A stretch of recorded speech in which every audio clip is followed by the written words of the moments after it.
temperatures here we use grease to 1500 and here we use T-Flex 620. Main thing to look at, and I don't go further than that, look to the delta. We measure here at the T1 we measure the TC and T2 is the heat sink, really the base, and with the grease we see a difference of 40. 42 is the TC and 42.2, so it's a 10 TC between the heat sink and the TC point. If you look here, which is a thicker, lesser performing interface material, and don't look to the absolute values because there's something else happening. It has to deal with spreading resistance. TC is 37, the heatsink is 42, so we have a delta here of 5 degrees C because of the interface. So by just selecting another interface, you just have 5 degrees C high temperatures. So your LED is running hotter. Who likes grease?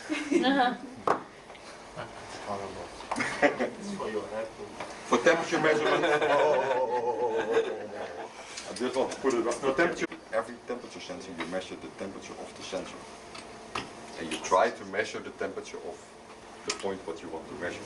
So if you use a thick thermocouple with thick wires, and certainly when you go to copper type of thermocouple, you have a good conduction pad, it works as a heat sink. So the thermocouple is cooling your device. But also the attachment between your thermocouple and the point what you want to measure is poor. So you do a measurement, you think, oh, this is okay. But the main problem is your thermocouple, so use small thermocouples. This is something to look at if you want. Do you use a K-type all the time? Or? Yeah, most cases K-type. You have better types, but yeah, the main for reason this case. in electronics you see most of the people are using K-type. It's also more corrosion, better for corrosion. And that's you see with others if there's copper inside. Copper is poor because it's a good conductor for heat, so you make quite an error in your measurement. That's why I don't use it. But T-type is also good. But the thickness is really important. What I see is a lot of times to measure the COB, you try to measure on a copper. The copper surface is 35, maybe 70 micron. Also, this digital thermometer you buy to measure the fever from your kid? Be very not good. You know, in this one there's this thermal imaging camera, yeah. And where many customers take switch on the LED and directly focus the thermal imaging camera on the LED, then they find the temperature higher than TJ.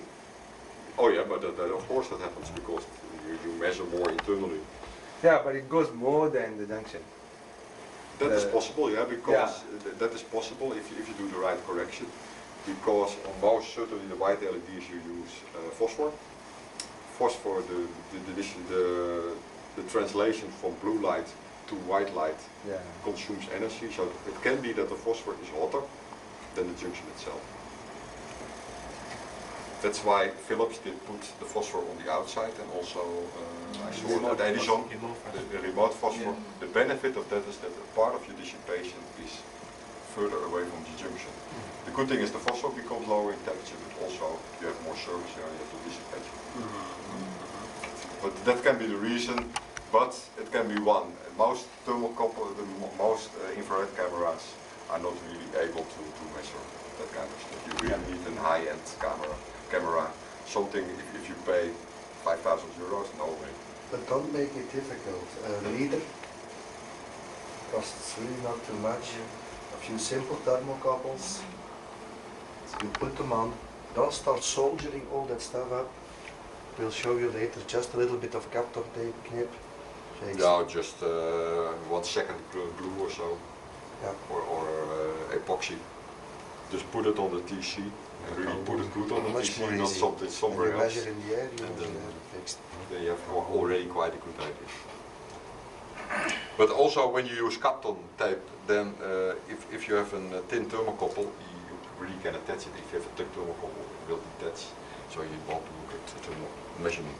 What's the benefit of Kapton tape? Kapton tape is able to withstand high temperature, so it doesn't come loose if you attach your thermocouple. Kapton. Kapton. It's used for electrical isolation.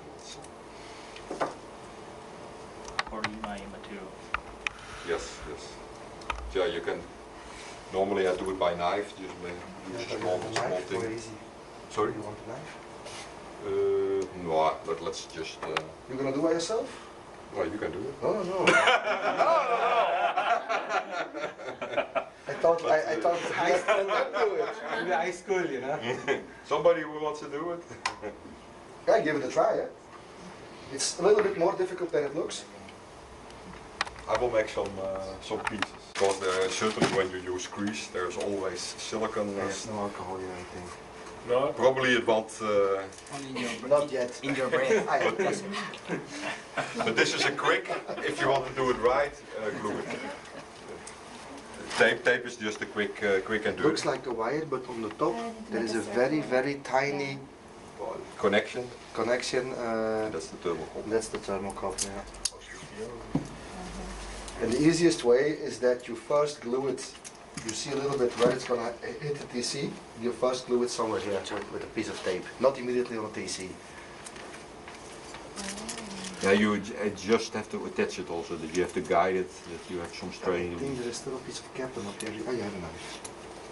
Can you clean the TC here? It's TC. Oh. Yeah, that's nice. You lay down and do it? Checking down.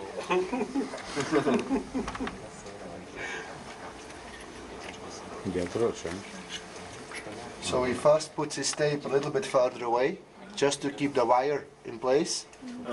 And then the second tape over the point on the TC. But the best, of course, is to glue it on that point. This is just a quick and dirty, but it's at least something. If you do it, Super glue or any glue you can Sorry? use? Can you use any glue? if you do it, Yes, good pressure, yes. a lot of pressure on it, that it really sticks. Yeah, we use in most cases we use UV curing glue. Oh, this is interesting. This is an. This is already a bad thermocouple. I It goes in know. the opposite. So, so we have to do it again.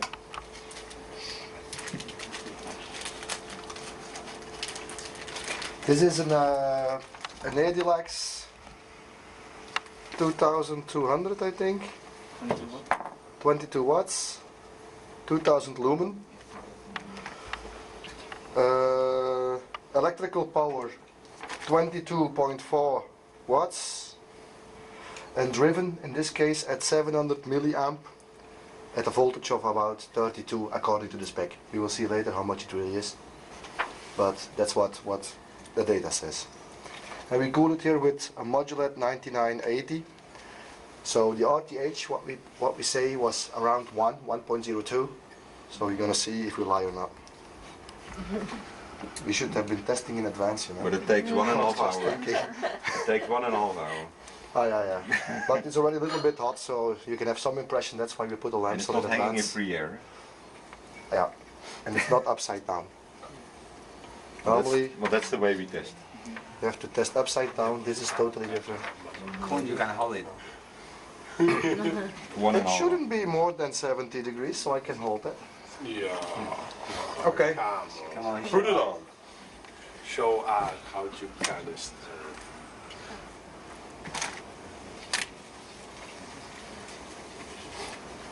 It takes some time because it's a lot of aluminium mass. Yeah. So the time constant of that heat sink is best You rather can high. see already going up 38.7, 38.9.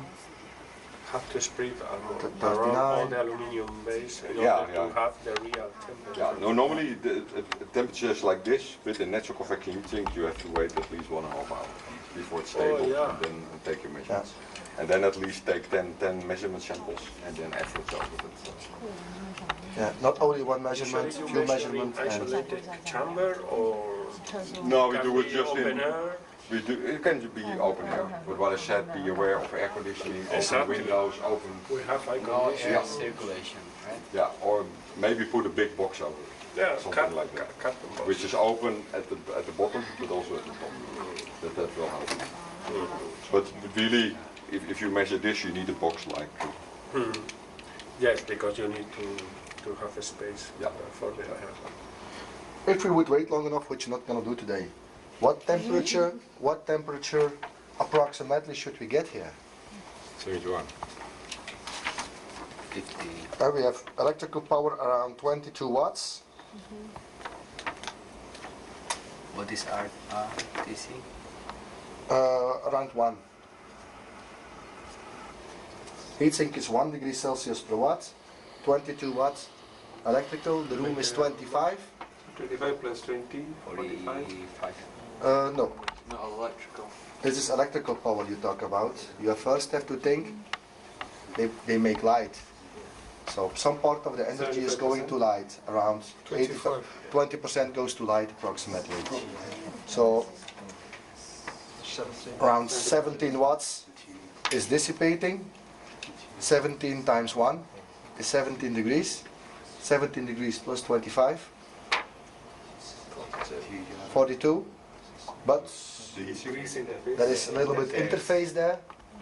I use 30 degrees. Yeah, something probably around 45, and can be 45, 43. We are at 40.8 now, and it's not going too fast up. But that's normal, that the air conditioning is on. I might lose 5 degrees with the air conditioning here, and everybody's moving. That is tilt. Oh, you see? 0.3 to the bottom. But it's tilt. And it's tilted already, so I'm losing a little bit over there. So it should be a But little that's bit more. about 50%, yeah, 2 degrees more. Not easy to handle. Now you can. Is it difficult to have an estimation? Not really. If you want to have it really correct, yes. And if you found problems, you can send it to me for